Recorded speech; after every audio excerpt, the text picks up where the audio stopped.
Champagne, the drink of celebration, the ultimate symbol of luxury, elegance, and high society. Whether it's a wedding, New Year's Eve, or just a random Tuesday when you want to feel fancy, nothing quite says special occasion like the sound of a champagne cork popping. But what if I told you that champagne was once considered dangerous? That it was so unpredictable and explosive that French winemakers in the 1600s actually feared it?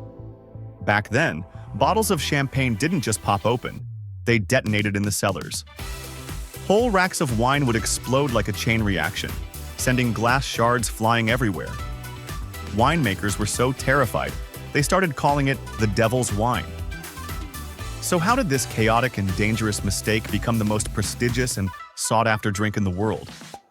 That's exactly what we're about to uncover. From its explosive beginnings to its royal status, from the painstaking process of making it to the secrets behind its sky-high price, we're diving deep into everything you need to know about champagne. And trust me, you'll never look at this drink the same way again. Before we pop the first fact, take a second to hit that subscribe button and turn on notifications. We've got plenty more deep dives into the world's most iconic drinks coming your way. Now, let's rewind history to where it all began. Picture this. It's the late 1600s in the Champagne region of France. Winemakers are trying to perfect their still wines, just like those made in the famous Burgundy region to the south. But something weird keeps happening. As winter sets in, the cold temperatures pause fermentation inside the barrels. But when spring comes and the weather warms up, fermentation mysteriously restarts inside the bottles, creating gas and pressure. The result? Boom. Bottles start exploding. At the time, nobody knew about carbonation. Yeast and sugar were working their magic, creating bubbles. But for the winemakers, this was a disaster. One of those winemakers was Dom Perignon, a Benedictine monk at the Abbey of Hautevillers. Contrary to popular belief, he didn't invent champagne. In fact, he was desperately trying to prevent it from bubbling. Legend has it that when he first tasted the sparkling wine, he exclaimed, "Come quickly, I am tasting the stars." Now, did he really say that? Probably not. But hey, it makes for some great storytelling. As it turns out, those stars in a glass would soon become a royal obsession. While winemakers were frustrated by these unpredictable bubbles, French royalty saw something magical. The sparkling wine was unlike anything else. It looked lively, exciting, and elegant. By the early 1700s, King Louis XIV and his court loved champagne. Soon, it wasn't just a drink. It became a symbol of power and prestige. The wealthy aristocracy followed suit, and drinking champagne became a status symbol, a way to show off luxury and sophistication. It didn't take long for champagne houses to emerge, perfecting the process. Names like Moet and Chandon, Veuve Clicquot, and Krug started producing high-quality sparkling wines. But even then, champagne was still unpredictable. Exploding bottles were such a problem that winemakers had to wear iron masks just to enter their cellars. In some years, they lost 30 to 90% of their stock to random explosions. It wasn't until the 19th century that technology improved. Stronger glass bottles and better corks allowed winemakers to control fermentation more precisely. That's when champagne evolved into the drink we recognize today. With the ability to finally tame its unpredictable nature, champagne was no longer just a lucky accident. It became a carefully crafted masterpiece. But what exactly goes into transforming simple grape juice into the world's most iconic sparkling wine? Let's break down the fascinating science behind every bubble. Step 1. Harvesting the perfect grapes. The secret to great champagne starts long before it bubbles. It starts in the vineyards of Champagne, France. Champagne can only be made from 3 main grape varieties. Pinot Noir adds depth and structure. Chardonnay brings crisp acidity and elegance. Pinot Meunier rounds out the flavors with fruitiness. These grapes thrive in Champagne's cold, chalky soil, which gives the wine its signature freshness. Unlike other wines, Champagne grapes must be handpicked because machines would crush them too harshly, releasing unwanted tannins and bitterness. Once picked, the grapes are placed in ventilated crates to keep them cool and prevent premature fermentation. Every decision in this process affects the final taste of the champagne. And trust me, we're just getting started. Step 2. Pressing. The purest juice wins. Once harvested, the grapes must be pressed, but this is not just any pressing. The first and most delicate press produces the highest quality juice, called the cuvée. Later pressings, which extract juice with more tannins, are either discarded or used for lower quality wines. Unlike red wine, champagne is usually white, even when made from red grapes like Pinot Noir and Pinot Meunier. That's because the juice is quickly separated from the skins before any color is extracted. This juice then settles for a few hours to remove any impurities before moving to the next stage. But here's the crazy part. At this stage, champagne has no bubbles at all. It's just plain white wine. So where do the bubbles come from? Let's find out. Step 3. The first fermentation, making a still wine. The freshly pressed juice is transferred into stainless steel tanks, or in some cases oak barrels, for its first fermentation. Here's what happens. Yeast is added to convert sugar into alcohol.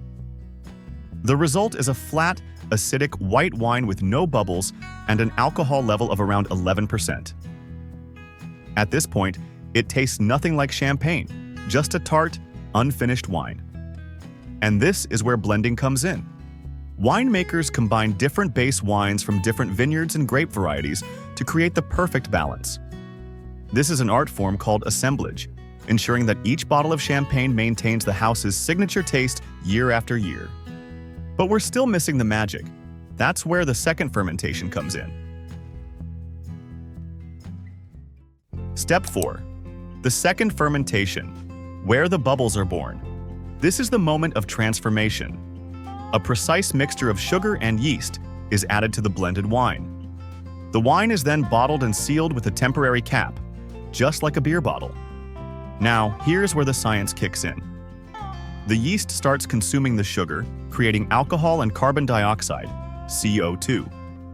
But since the bottle is sealed, the CO2 has nowhere to escape, so it dissolves into the wine, creating those signature bubbles. This secondary fermentation happens inside the bottle, under 6 atmospheres of pressure, which is about 3 times the pressure inside a car tire. At this stage, the yeast has done its job, but now we have another problem: dead yeast cells floating inside the bottle. And we need to get rid of them without losing those precious bubbles. Step 5. Riddling and disgorgement, removing the yeast. Ever wonder how champagne looks so clear and perfect in the glass? That's thanks to a centuries-old technique called riddling. Each bottle is placed in a special rack at a 45-degree angle. Every day, a skilled worker, or a machine, rotates the bottle just a tiny bit, gradually shifting the yeast sediment toward the neck. This process takes weeks, but once all the sediment is collected at the top, it's time for disgorgement, one of the most fascinating steps in the process. The neck of the bottle is frozen using a super cold solution. When the cap is removed, the pressure inside forces the frozen yeast plug out, leaving behind crystal clear champagne. But now that we've removed some liquid, we need to adjust the final flavor. Step 7. Aging and distribution. Perfection takes time. Now, the champagne is almost ready, but the best bottles rest for months or even years before they are released. The aging process allows the flavors to blend and develop, creating the rich, toasty, complex notes that define high-quality champagne. Some of the finest champagnes spend a decade or more, aging in dark, underground cellars before they ever reach your glass. By the time you pop open a bottle, you're tasting years of work, patience, and expertise in every sip. Champagne prices can range from $50 to over $500 per bottle. But why? First, aging time. Some champagnes rest in cellars for over a decade before being sold. The longer the aging, the more complex the flavors. Second, brand prestige. Dom Perignon, Krug, and Cristal are not just selling champagne, they're selling a luxury experience. Third, rarity. Vintage champagnes made only in exceptional years are produced in limited quantities and become collector's items. Want a budget-friendly alternative? Look for grower champagnes, small producers making high-quality bubbly at a fraction of the price. So the next time you raise a glass of champagne, remember, you're not just drinking a fancy beverage. You're experiencing centuries of history, innovation, and craftsmanship, from monks battling exploding bottles to royalty making it a global status symbol. Champagne is more than just alcohol in a pretty glass. It is a celebration in a bottle. If you loved this deep dive, hit that subscribe button and let us know. What's your favorite champagne experience? Cheers, and see you next time.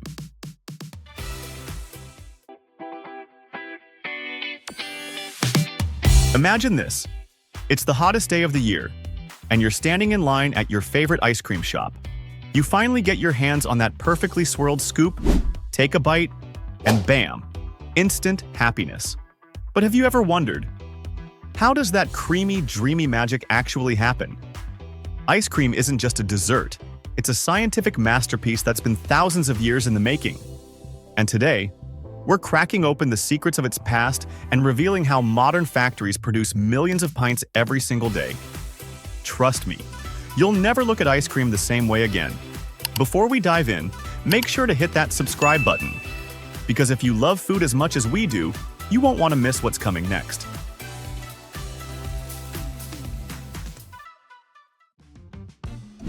Ice cream isn't just a modern treat, it's ancient history in a cup.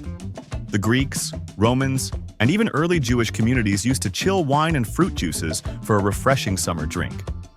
But here's a crazy fact. At one point, ice cream was only for the rich. Back in the day, freezing anything was nearly impossible without access to ice houses. But everything changed when mechanical refrigeration and the Industrial Revolution rolled in. Suddenly, ice cream wasn't just for royalty, it was for everyone. Fast forward to today, the US ice cream industry alone is worth a mind-blowing $81.8 billion. But what actually happens inside a factory to turn liquid ingredients into the frozen treat we all love? Let's take a behind-the-scenes look at how ice cream is really made.